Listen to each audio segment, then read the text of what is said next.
So I'm Kat. I'm the Student Recruitment and Schools Liaison Manager at City.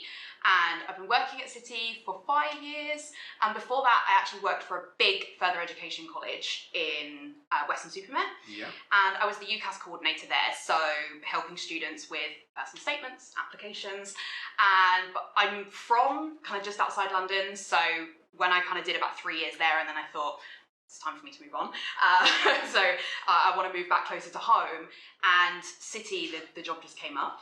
Fantastic. So it's been the perfect job, really. I've really loved working there, and it uses a lot of the skills that were in my old job, in that I still, after 8 years, still talk about personal statements and student finance and everything related to university, just with a different angle that also the kind of other part of my job is promoting City. But a lot of what I do is still supporting students with their transition to higher education, even now, 8 years on. Fantastic.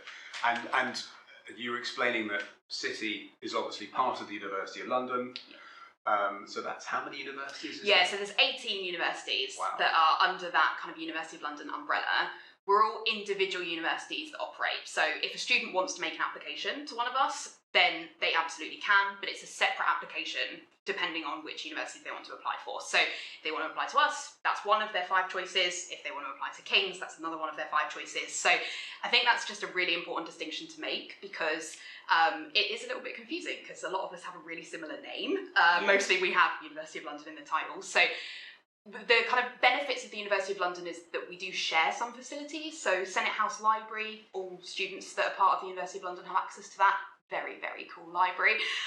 But also we share some accommodation, we share some kind of elements of social life.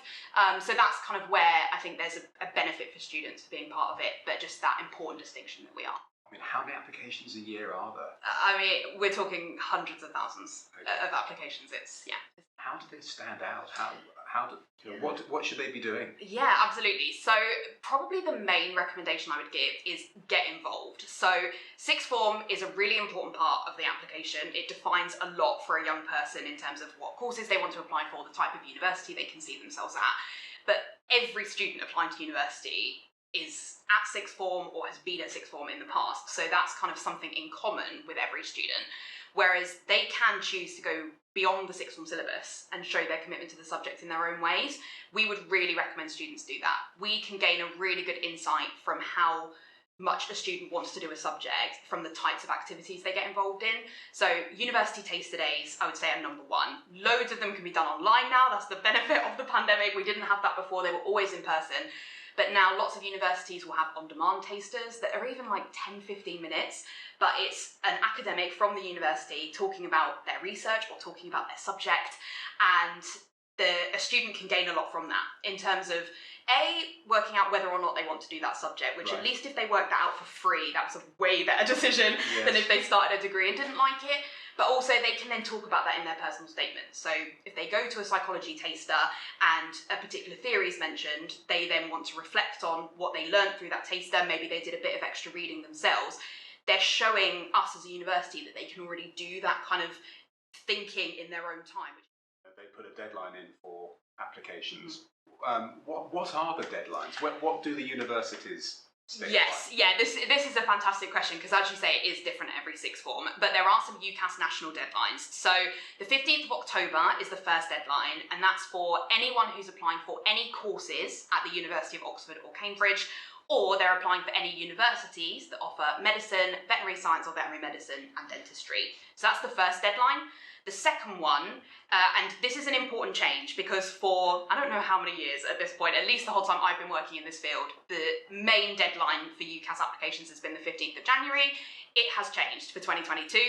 Ucas have now shifted it, and they've moved it to the last Wednesday in January, is what it will be now. The last Wednesday in January, which for 2022 will be the 26th of January. But if any of you are watching and your child is applying in 2023, it's the last Wednesday in January in that year. Okay, so Oxbridge and medical and veterinary is October. And that's completed application forms Completed application submitted. The reason that they have an earlier deadline is that there is usually an interview process for those programs. They need a bit more time to coordinate that. It doesn't mean that if you're applying for the January deadline, your course doesn't have an interview. It's just less likely, or the university maybe doesn't have as many that they need to process, so it's okay to apply for the January deadline. What I would say though, and you touched on this where you said that sixth forms have different internal deadlines. The internal deadline is almost more important than the national deadline, because your sixth form will likely say, we need the application to be submitted by October half term is a really common benchmark, but it could potentially be sometime in November or early December. And that deadline is so important, because what that deadline does is when your student submits their Ucas application, it actually goes to the sixth form first. So they will check it for kind of spelling mistakes, grammatical errors, checking that things are okay. And trust me, as somebody who used to do this, like I did spot people having spelt their first name incorrectly, because the Ucas application form is kind of stressful, right? So things can go wrong. So sixth form is kind of that buffer to check that stuff. And if there are any elements of your application form that would need amending, they send it back to the student for them to go log in. You tell if it hasn't been written by a student. Yeah, you can. Yeah. It's so important that it's the student's own words, because they're the person who's going to be studying this course. Yeah. They are the person that we want to hear from. So parents, you will want to help, and your help is valuable, but it's just worth thinking about how you kind of channel that help. So particularly if you know that your student maybe needs a bit more help with spelling and grammar, and maybe making sure that the structure's okay and that the order of their paragraphs is okay, you can absolutely help with that, and your student would probably really value your input. Yeah. But the personal statement is called personal for a reason, and it's personal to them. So it's super important that it's their own work. So, Kat, just when we're talking about the student application form, how much detail should a child go into about extracurricular or even work experience that they've had? Because they're trying to differentiate themselves from their classmates. What's your view on that? Yeah, this is a brilliant question, because it comes up all the time. So the first thing I would say is it's important to understand there's a difference between extracurriculars and what's kind of known in the university space as a super-curricular. This was a term that's mostly used for Oxford and Cambridge applications, but I think it's really valuable for all students, because it gives you a really good sense of the types of things that would count as kind of really valuable to a university. So super-curriculars are things like being involved in university taster days, summer schools, reading around the subject, listening to relevant podcasts, watching relevant documentaries, anything that the student shows their love of the subject in their own time. And then an extracurricular is things like being involved in sport and speaking another language and dance and things like that. The personal statement is only about an A4 page. It really isn't very long, and there is a character count, and if the student goes over that, UCAS probably won't let them submit it, or it will halfway through a sentence. So it's really important that the student sticks to the character count, which is 4,000 characters, including spaces. It's every punctuation, every letter. Exactly, the last full stop. So important. So there's only an A4 page of space. They've got to talk about themselves, and as a university, what we are most interested in reading about is the students' what we call kind of academic content. So talking about sixth form and how that's supported them, and then super-curriculars, because super-curriculars are course specific.